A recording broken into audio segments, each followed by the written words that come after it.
It's a rigged system, and they take these lies and they put them on front pages. This is a rigged system, folks. How concerned are you about this? Not at all. Neither is Mike Pence, who is the second highest ranking official of the Trump campaign. Neither is Paul Ryan, if you believe his spokesperson, who indicated he had confidence that this election would be conducted fairly. Well, I got a news flash for you. The president's press secretary doesn't speak for me.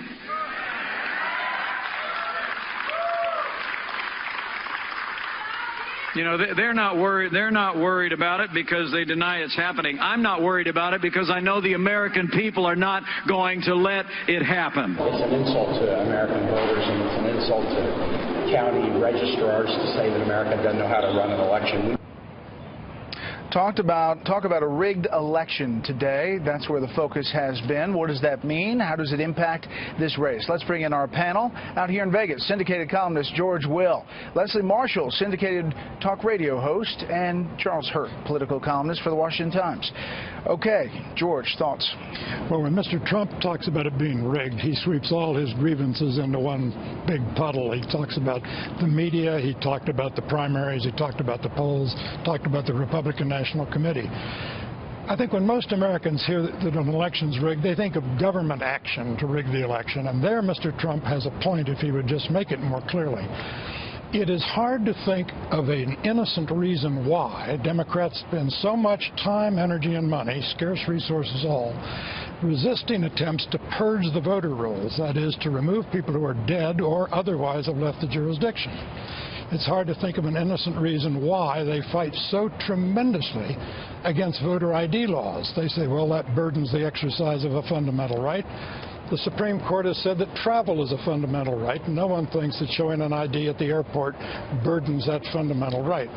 We know, we don't surmise, we know that the 2010, 12, and 14 elections were rigged by the most intrusive and potentially punitive institution of the federal government, the IRS. You can read all about it in Kim Strassel's book, The Intimidation Game. She's familiar to all Wall Street Journal readers and Fox viewers.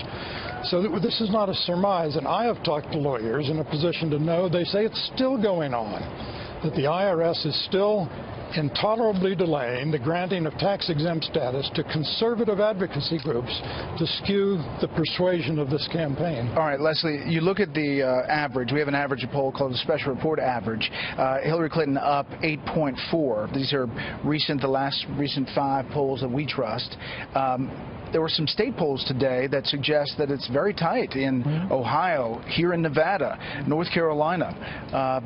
Your thoughts on the state of the race and this effort by the Trump campaign and Mr. Trump to say that the election is rigged? Well, the facts don't bear that out. I think in the past 14 years, with approximately 1 billion votes, you have, 35 instances of fraud. I think on a bigger scale, 2 things here. I think some voters, even some of his supporters, look at that as almost throwing in the towel and setting the groundwork for what he's going to say after he loses. In other words, if you're losing, if you're talking about rigged, you're losing. Exactly. Why else would you be talking about that? You would have confidence in the system. And I have to say, I'm not surprised that these battleground states are very close. If you look historically over the past election cycles, presidential election cycles, the country's been almost split 50-50. And that's the way it is right now, especially in a state like Ohio. I expect Trump to win Ohio, quite frankly, where you have such a strong blue-collar worker presence. But the difference here is that Hillary doesn't need 4 of these strong battleground states to win, and Trump does. I have to say that some of the states look very encouraging for Democrats for the first time since her husband was president, Arizona as an example. But when you're talking about rigged and you're talking about we can't let people out there rig an election, and some people are concerned what that means when they go to vote. Are people going to intimidate them when they get out there? Is somebody going to try and stop somebody's vote? We've recently seen violence, which is just terrible, whatever side it comes from. At the end of the day, no, the stats just don't bear that these elections are rigged. I think it makes you look like you're hurting and you know you're going to lose the race. I'm not surprised that they're tight. But she doesn't need, for example, Ohio. He needs it to win it. She does not. She needs to. I mean, he needs to run the table. Charlie, he's firing up his supporters, trying to tamp down hers, I guess, strategically? Yeah, and trying to make sure that every single one of his supporters does show up and that they don't give up, because, you know, the media has done a very good job of making it seem like Hillary Clinton has already won and it's all over and everybody go home. Going back to something that George said that I think is so true, is that, you know, that Donald Trump has always done he kind of rolls all of his grievances into one thing. And I think when he talks about the system is rigged, the election is rigged, I think he's talking about a much broader sort of scattershot charge against Washington, against politicians, against media, Clintons, against the media. And what I think is striking about that is the fact that, my gosh, there are millions of people out there who feel like, you know what, actually, what he's saying is true. It is rigged, and it's rigged against me.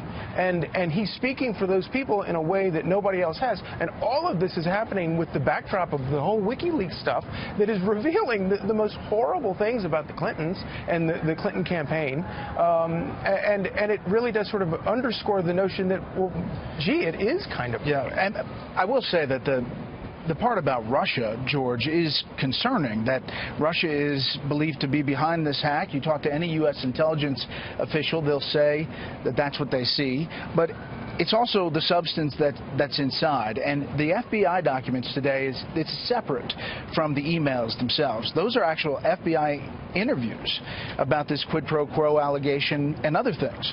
Yes, and that was described by the State Department spokesman as interagency, what do they call it, exchange.